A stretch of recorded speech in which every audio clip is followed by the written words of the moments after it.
Today's Republican Party opposes big government. It's culturally conservative. Its demographic support is strongest among white voters, and it usually dominates elections in the South.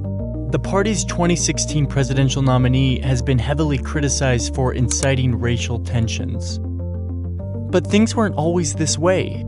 Over the past 160 years or so, the party has undergone a remarkable transformation from the party of Abraham Lincoln to the party of Donald Trump.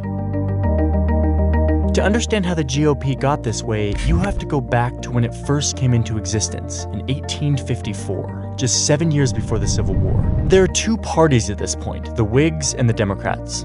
America is quickly expanding westward, and there's an intense debate over whether or not new states should permit slavery. The Democratic Party, with strong support in the South, has become increasingly pro-slavery. But the Whigs are divided on the issue. Their northern supporters are really afraid that the growing number of slave states would have too much political influence, which they feared could really hurt free white workers economically. So in 1854, the country is debating whether or not the territories of Kansas and Nebraska should allow slavery. The Whigs can't agree, and the party ends up collapsing. The former Whigs in the North form a new party that will fight against letting slavery expand any further. They call it the Republican Party. By 1860, the Republican Party has become increasingly powerful in the North, enough so that a little-known Republican named Abraham Lincoln wins the presidency. Even though Lincoln promises he won't interfere with slavery in states that already have it, he and his party are still too anti-slavery for the South to tolerate. So 11 southern states secede from the Union, forming the Confederate States of America. The northern states decide to fight to keep the Union together, and the Civil War ensues. The result is a northern victory and the abolition of slavery nationwide. After the war, Republicans begin fighting to ensure that recently freed slaves in the South have their rights. A year after Lincoln's assassination, the party passes the Civil Rights Act of 1866. They fight to make sure that black men have the same right to vote with new laws and constitutional amendments. But something had happened during the Civil War that began changing the young Republican Party. Government spending during the war made many northern businessmen really rich. Gradually, these wealthy financiers and industrialists start taking more and more of a leadership role in the Republican Party. They want to hold on to power, and they don't think that fighting for black rights in a mostly white country is the best way to do that. Meanwhile, the South is resisting these new racial reforms, often violently. And most white Republican voters and leaders now feel that they've done enough for black citizens in the South, and it's time to emphasize other issues. So in 1870, the party basically gives up on reforming the South, deciding instead to leave it to its own devices. The region becomes politically dominated by white Democrats. Fast forward to the new century. By the 1920s, the Republican Party has become essentially the party of big business. This works out quite well for them as the economy is booming, but not so well when the economy crashes in 1929 and the Great Depression begins. Franklin D. Roosevelt and other Democrats are swept into power and begin dramatically expanding the size and role of the federal government in an attempt to fight the Depression and better provide for Americans. Republicans oppose this rapid expansion, defining themselves as opposition to big government, an identity that the party still holds today.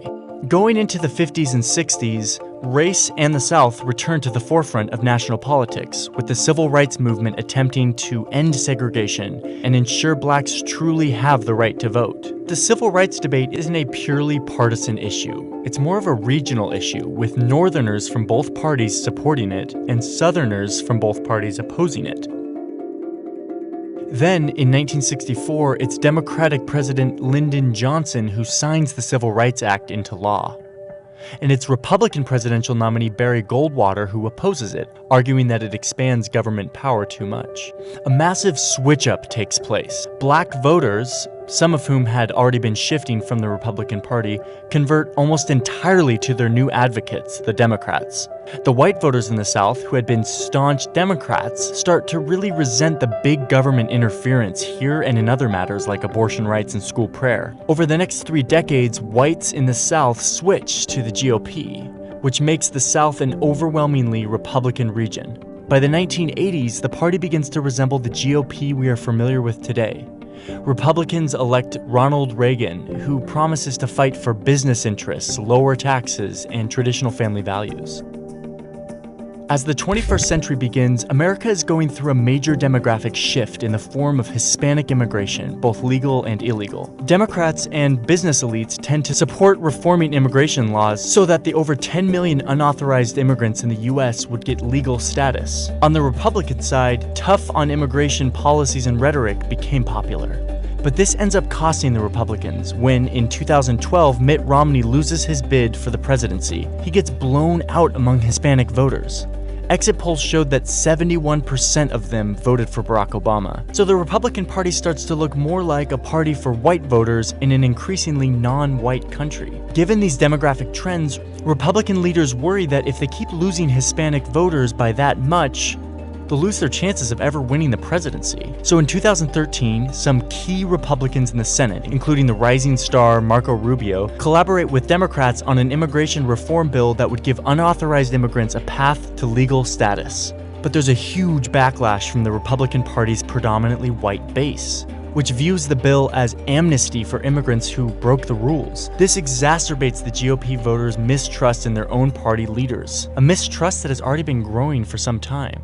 And that makes the political landscape of 2015 fertile ground for a figure like Donald Trump, an outsider businessman who wants to build a wall on the border of Mexico. Trump isn't a traditional conservative, but he appealed to the resentment and the mistrust of party leaders that Republican primary voters had, as well as the strong opposition to growing immigration trends. And even though he was loathed by party leaders, he won enough support in the primaries to become the GOP nominee for president. So now the Republican Party is once again at a major crossroads as it tries to meet the political challenges of the 21st century. It's up to Republican voters and leaders to decide just what they want their party to be.